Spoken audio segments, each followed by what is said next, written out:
അഞ്ചാമതായിട്ട് യഹ്യാ നബി അലൈഹിസ്സലാം പറഞ്ഞു, വആമുറുക്കും അൻ തദ്കുറൂ ലില്ലാഹ്, ഞങ്ങളോട് കൽപ്പിക്കുന്നു അള്ളാഹുവിനെ ദിക്ർ ചെയ്യുക എന്നുള്ളത്. അള്ളാഹുവിനെ ദിക്ർ, അള്ളാഹുവിനെ ഓർക്കുക എന്നുള്ളത് മഹത്തരമായ ഒരു ഇബാദത്താണ്, ഒരു അമലാണ്. അല്ലാഹു തആല പറഞ്ഞതാണ്, ഫദ്കുറൂനി അദ്കുർക്കും, നിങ്ങൾ എന്നെ ഓർക്കുകയും ഞാൻ നിങ്ങളെ ഓർക്കാം. അതിന്റെ ഉപമ എന്നുള്ളത് യഹ്യാ നബി അലൈഹിസ്സലാം പറഞ്ഞു, ഫഇന്ന മസല ദാലിക കമസലി റജുലിൻ, ആ അള്ളാഹുവിനെ ഓർക്കുക എന്നുള്ള ഒരു ഉപമ പറയാണ്. ഒരു വ്യക്തി ഖറജൽ അദു ഫീ അസരിഹി സിറാഅൻ, ആ വ്യക്തിയുടെ ഒരു ശത്രു ഓടിക്കുകയാണ്, പിടിക്കാൻ വേണ്ടിയിട്ട് ഓടിക്കുകയാണ് ധൃതിയില്. അപ്പൊ ഈ ശത്രുവിൽ നിന്ന് ഈ വ്യക്തി ഓടിക്കൊണ്ടിരിക്കുകയാണ്. ഹത്താ ഇദാ അതാ അലാ ഹിസ്നിൻ ഹസീൻ, അങ്ങനെ ഇയാൾ ഓടിക്കൊണ്ടിരിക്കുക, ശത്രു വരുന്നുണ്ട്, ഇയാൾ ഓടിക്കൊണ്ടിരിക്കുകയാണ്. ഒരു സ്ഥലത്തെത്തി, ഒരു സംരക്ഷിതമായ കോട്ടക്കകത്ത് കയറി. ആ ശത്രുവിന് പ്രവേശിക്കാൻ പറ്റാത്ത ഒരു കോട്ടക്കകത്ത് കയറി പ്രവേശിച്ചു. ഫഅഹ്റസ നഫ്സഹു മിൻഹും, അങ്ങനെ ആ ശത്രുവിൽ നിന്ന് അവന്റെ ശരീരത്തെ അവൻ സംരക്ഷിച്ചു, കോട്ടക്കകത്ത് കയറിയിട്ട് സംരക്ഷിച്ചു. കദാലികൽ അബ്ദു ലാ യുഹ്രിസു നഫ്സഹു മിനശ് ശൈത്വാൻ ഇല്ലാ ബിദിക്രില്ലാഹ്. ഈ ഉപമ പറഞ്ഞിട്ട് പറയാണ്, ഉപമക്ക് മനസ്സിലായല്ലോ, ഒരു ശത്രു ഒരാൾ ഓടിക്കാൻ വരുന്നു, അയാൾ ജീവനും കൊണ്ട് ഓടുന്നു, അയാൾ ഒരു ശത്രുവിന് കയറാൻ പറ്റാത്തൊരു സ്ഥലത്തകത്ത് കയറിയിട്ട് സ്വന്തത്തെ രക്ഷിക്കുന്നു. ഇത് ഇതുപോലെയാണ്. ഇതുപോലെ ഒരടിമക്ക് തന്റെ സ്വന്തത്തെ സംരക്ഷിക്കാൻ കഴിയില്ല. ആരിൽ നിന്ന്? മനുഷ്യന്റെ ശത്രു ആരാണ്? ശൈത്വാൻ. ശൈത്വാനിൽ നിന്ന് അവനെ സംരക്ഷിക്കാൻ കഴിയില്ല ഇല്ലാ ബിദിക്രില്ലാഹ്, അള്ളാഹുവിനെ കുറിച്ചുള്ള ദിക്ർ കൊണ്ടല്ലാതെ, അള്ളാഹുവിനെ കുറിച്ചുള്ള ദിക്ർ കൊണ്ടല്ലാതെ സംരക്ഷിക്കാൻ കഴിയില്ല. നമുക്കറിയാം, ഇന്ന ശൈത്വാന ലിൽ ഇൻസാനി അദുവ്വുൻ മുബീൻ, ശൈത്താൻ എന്ന് പറഞ്ഞാൽ മനുഷ്യന് പ്രത്യക്ഷ ശത്രുവാണ്. നമ്മളെ പിന്തുടർന്ന് വരുന്ന നമ്മുടെ വലതുഭാഗത്തെ യമീനി ഷിമാലി ഫൗഖി തഹ്തി, മേലിൽ നിന്നും താഴെ നിന്നും എല്ലാ ഭാഗത്തു നിന്നും നമ്മളെ ആക്രമിക്കാൻ വരുന്ന ശത്രുവാണ് ശൈത്താൻ എന്നുള്ളത്, അതിലൊരു സംശയമില്ല. ഈ ശൈത്താനിൽ നിന്ന് സഹോദരങ്ങളെ ദിക്റുള്ള കൊണ്ടല്ലാതെ നമുക്കൊരു സംരക്ഷണം കിട്ടൂല. പലപ്പോഴും നമുക്ക് എല്ലാവർക്കും ഉണ്ടാകുന്ന ജീവിതത്തിന്റെ ആവുന്ന ഒരു പ്രശ്നമാണ്, നമുക്ക് ആഗ്രഹം ഉണ്ടാവും മനസ്സിൽ, കൂടുതൽ അള്ളാഹിനെ ഇബാദത്ത് ചെയ്യണം, കൂടുതൽ അള്ളാഹിലേക്ക് അടുക്കണം, കൂടുതൽ അങ്ങനെ ചെയ്യണം, കൂടുതൽ നന്മ ചെയ്യണം, അങ്ങനെയൊക്കെ നമ്മൾ വിചാരിക്കും. പക്ഷെ പലപ്പോഴും വീണ്ടും പാപത്തിലേക്ക്, ഇനി പാപം ചെയ്യരുത്, ഒരു പാപം ചെയ്താൽ ഇനി ഞാനിത് ചെയ്യൂല, ഞാൻ ഇനി ആവർത്തിക്കൂല, ഞാൻ അത് അവസാനിപ്പിക്കും, വീണ്ടും അതിൽ തന്നെ ചെയ്തുകൊണ്ടിരിക്കും. ഇതെല്ലാം കാരണം നമ്മൾ മനസ്സിലാക്കേണ്ടത്, പാപം നമ്മളായിട്ട് രക്ഷപ്പെടാൻ നിർത്താൻ വിചാരിച്ചാൽ നമ്മളെ കൊണ്ട് സാധിക്കൂല. അതൊരു അടിസ്ഥാനമാണ്. പലപ്പോഴും ആളുകൾക്ക് വലിയ അബദ്ധം പറ്റുന്നതാണ്, ഞാൻ ഇനി ചെയ്യൂല എന്നൊക്കെ തീരുമാനിക്കും, എന്നിട്ട് അവൻ കഷ്ടപ്പെടും. അതല്ല പാപത്തിൽ നിന്ന് രക്ഷപ്പെടാനുള്ള അടിസ്ഥാന മാർഗം. പാപത്തിൽ നിന്ന് രക്ഷപ്പെടാൻ അള്ളാഹു സുബ്ഹാനഹു വ തആല വെച്ചിട്ടുള്ള കാര്യം അള്ളാഹുവിനനുസരിക്കലാണ്, അള്ളാഹുവിന്റെ ദിക്റാണ് ശൈത്വാനിൽ നിന്ന് രക്ഷപ്പെടാനുള്ളത്. നമ്മൾ എത്രത്തോളം സൽക്കർമ്മങ്ങൾ വർദ്ധിപ്പിക്കുന്നുവോ അത്രത്തോളം പാപത്തിൽ നമുക്ക് രക്ഷപ്പെടാൻ പറ്റും. നമ്മൾ തന്നെ ആലോചിച്ചാൽ മതി. നമ്മൾ പാപത്തിൽ നിന്ന് രക്ഷപ്പെടാൻ നമ്മൾ ആ പാപത്തിൽ ശ്രദ്ധ കൊടുത്ത് ശ്രമിച്ചാൽ നമുക്കതിന് സാധിച്ചോളുന്നില്ല.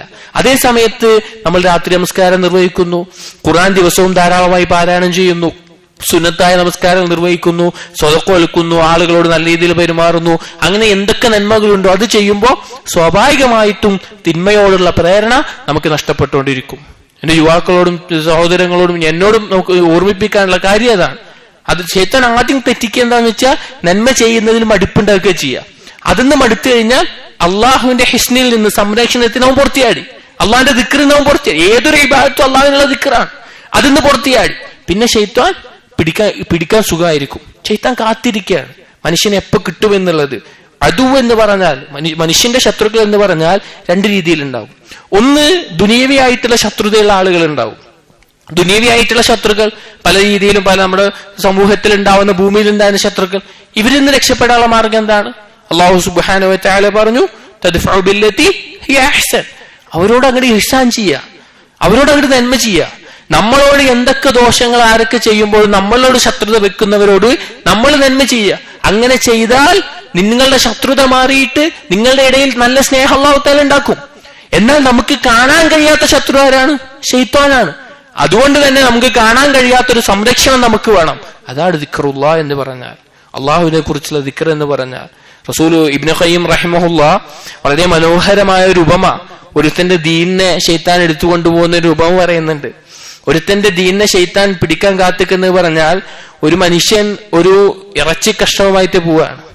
ഒരു നായ ഇയാളെ ചുറ്റി നടക്കുന്നുണ്ട്.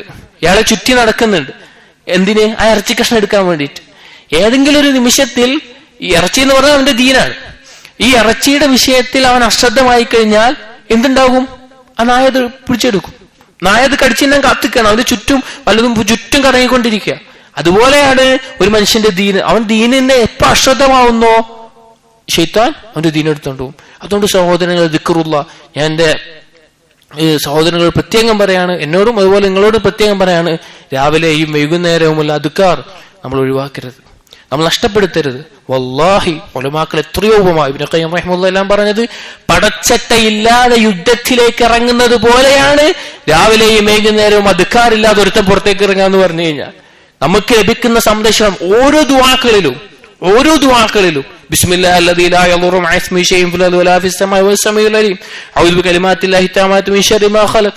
അങ്ങനെ ഒരുപാട് ദുആക്കൾ. നൂറു ലാ ഇലാഹ ഇല്ലല്ലാഹു വഹ്ദഹു ലാ ശരീക ലാ ലഹുൽ മുൽക്കു വലഹുൽ ഹംദ് വഹുവ അലാ കുല്ലി ഷൈഇൻ ഖദീർ. എത്രയോ മഹത്തായ പ്രതിഫലം.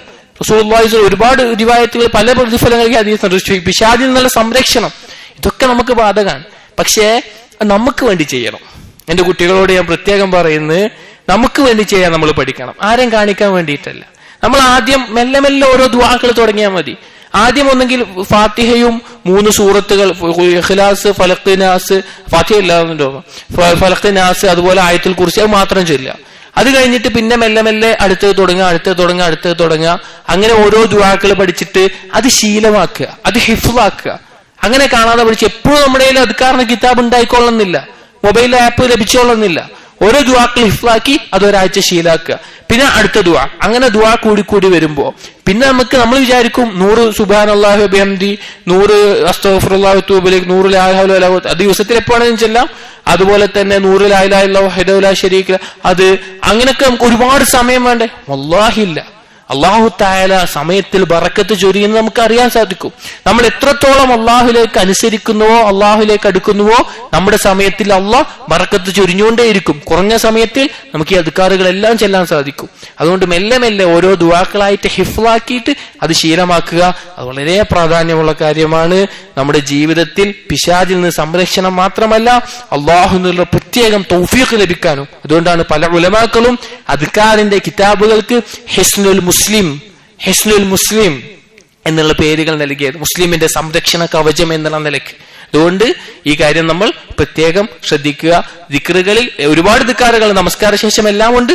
രാവിലെയും വൈകുന്നേരവും, സുബഹിക്ക് ശേഷം സൂര്യൻ ഉദിക്കുന്നത് വരെ, അസറിന് ശേഷം സൂര്യൻ അസ്തമിക്കുന്നത് വരെ നമ്മൾ ആ ദിക്റുകൾ കൃത്യമായി ചെല്ലാൻ ശ്രദ്ധ കാണിക്കേണ്ടതുണ്ട്.